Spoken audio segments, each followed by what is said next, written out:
You know what always annoys me? When someone gets bullied and the response is, you're just too sensitive.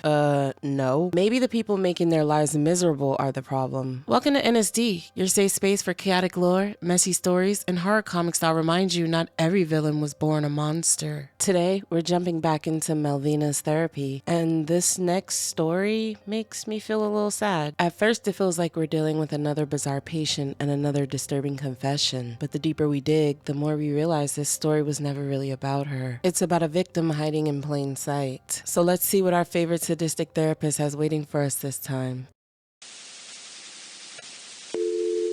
Episode 1. Melvina's next patient confesses she has a problem she's terrified to tell anyone. She's become convinced that every hole in the human body exists for pleasure. She loves putting things in her mouth. She'll lose track of time putting cotton swabs deeper and deeper into her ears, chasing that thin line between pleasure and pain. She loves breathing in the scent of flowers, food, even the smell of people she likes. And as far as the holes below, she admits she can never seem to get enough. Eventually, that obsession evolves into something much darker. She begins creating new holes in her body, refusing to let wounds heal just so she can stick her fingers inside them, all because she's desperate to feel more. Melvina quietly listens before asking a simple question. Can you show me? The story flashes back. We meet a quiet young girl with striking gray streaks running through her hair. The narration explains that fear has stolen her voice. The more frightened she becomes, the harder it is to speak.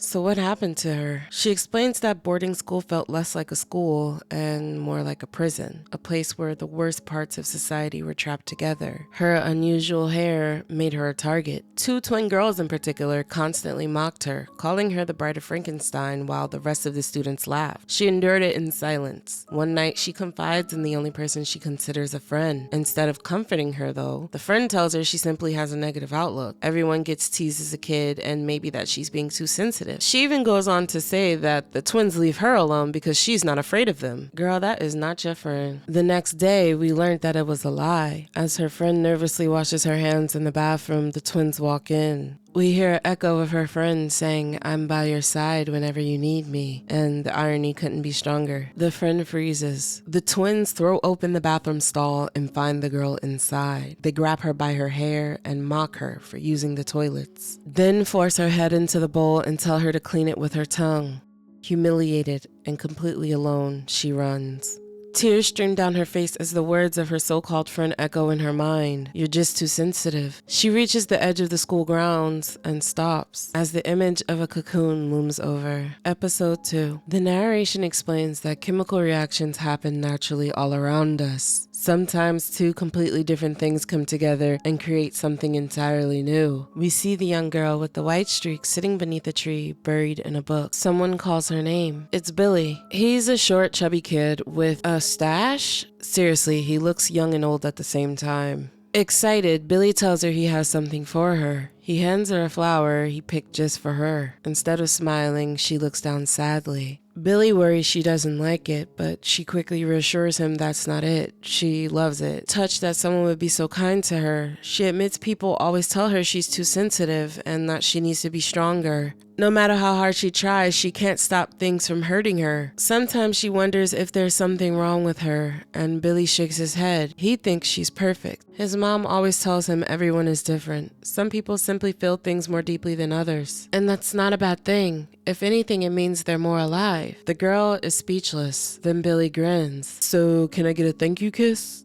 Back in class, it's time for the next student presentation. The twins begin mocking the girl again, laughing about how terrified she looks. The teacher checks the class roster and asks someone to choose a letter. The twins excitedly yell, M. We cut back to the present. Melvina calmly asks her patient if she'll show her the holes. The young woman silently lifts her shirt, revealing a bandage wound underneath her chest. Then we're thrown back into the past. A nun tells the young girl she has no reason to suffer. She's not special, and whether she likes it or not, she's still giving her presentation. Back in the classroom, the teacher smiles. It looks like the class has chosen. She glances down at the roster. Melvina, it's your turn. Episode 3. Melvina slowly walks to the front of the classroom. Whispers immediately begin filling the room. I hate her hair. She looks ridiculous. They're all gonna laugh at you.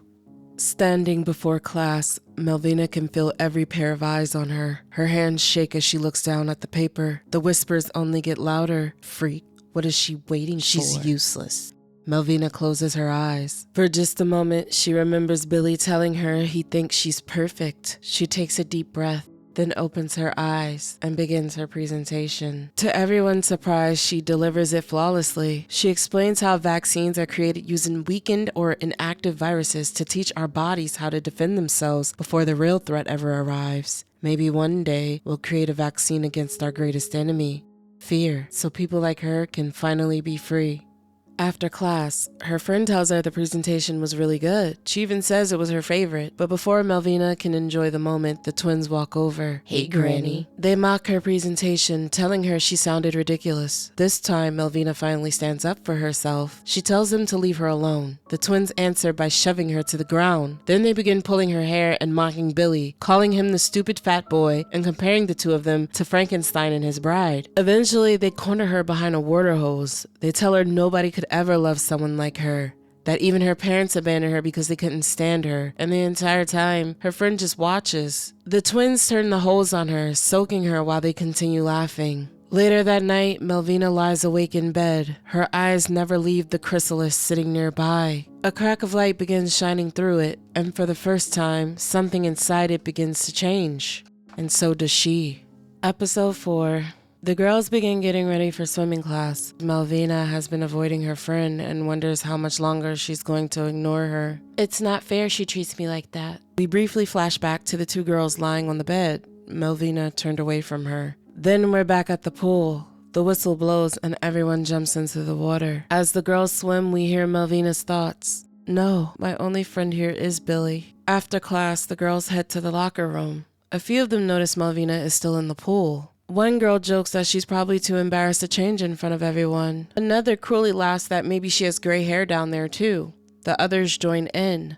Meanwhile, Melvina stays behind, enjoying the quiet of the empty pool just a little longer. At the front gate, the twins are waiting for Billy. They tell him Melvina asked them to pass along a message. According to them, she wants him to meet her in the locker room. Then they lean in and whisper something into his ear. Whatever they told him, it was a lie. Back in the locker room, Melvina is showering alone when the door suddenly opens. Standing there is Billy. Confused, she asks what he's doing there. She immediately tells him to leave and to stay away, but he doesn't listen. The comic cuts away, making it clear that Billy takes advantage of her after being manipulated by the twins. Moments later, Melvina is running through the rain and the woods as fast as she can. The cruel words she heard for years begin echoing in her mind. Nobody can stand you. She reaches the edge of a cliff. Nobody could ever love you. Tears stream down her face as she stares at the water below. You'd be better off dead.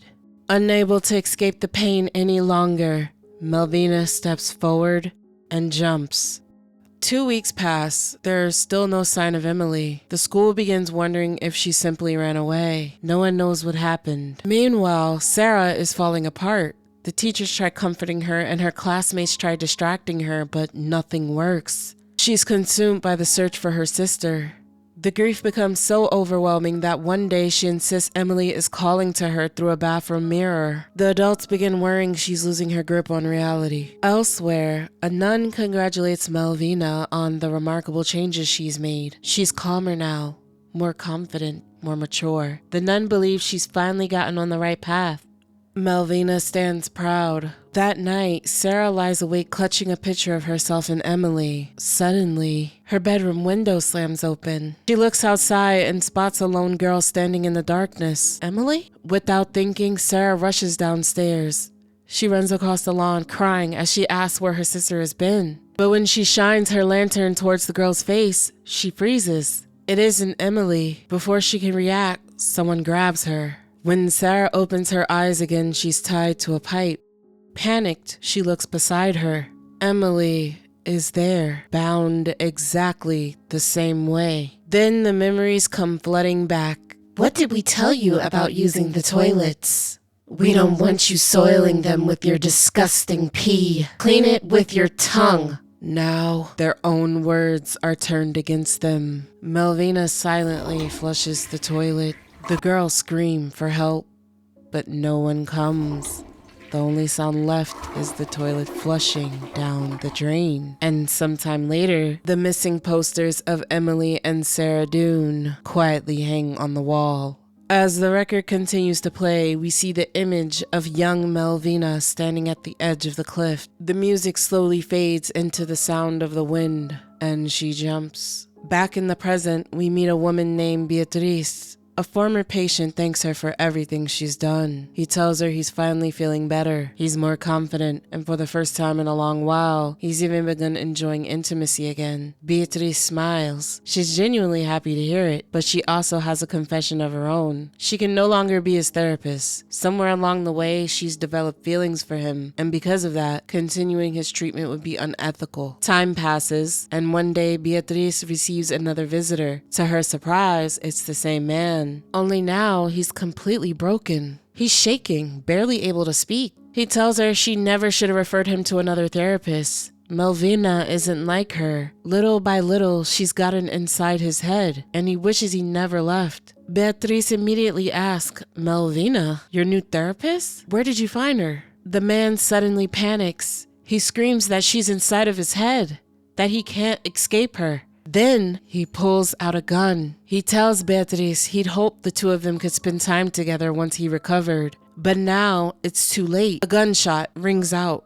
Later, Beatrice reflects on everything that's happened. This isn't the first time she's heard the name Melvina, and she's convinced Melvina has no interest in helping her patients. She's making them worse. Determined to uncover the truth, Beatrice books a therapy session of her own. She plans to expose whatever Melvina is doing and put an end to Melvina's therapy once and for all. And that's the end of season 1 of Melvina's therapy. What makes this chapter so tragic is that for most of the story, it feels like we're watching another one of Melvina's patients. But in reality, we're watching the moment Melvina herself was broken. I believe her jumping off the cliff is very symbolic, very similar to when Margaret killed her inner child, Melvina killed hers on the cliff. Everyone kept telling her she was too sensitive when really she was surrounded by people who normalize cruelty. Now that doesn't excuse everything Melvina becomes later, but it does explain it. And I think that's what makes her such an interesting character. She's not evil just for the sake of being evil. She's someone whose pain was left to fester until it transformed into something much darker. Now we finally have someone willing to look into what she's really doing. The only question is Beatrice about to expose Melvina or become her next victim? We'll have to find out next time. If you enjoyed today's video, leave a like, subscribe if you're new, and let me know what you thought about Melvina's backstory down in the comments. As always, thank you guys for watching, and I'll catch you in the next one.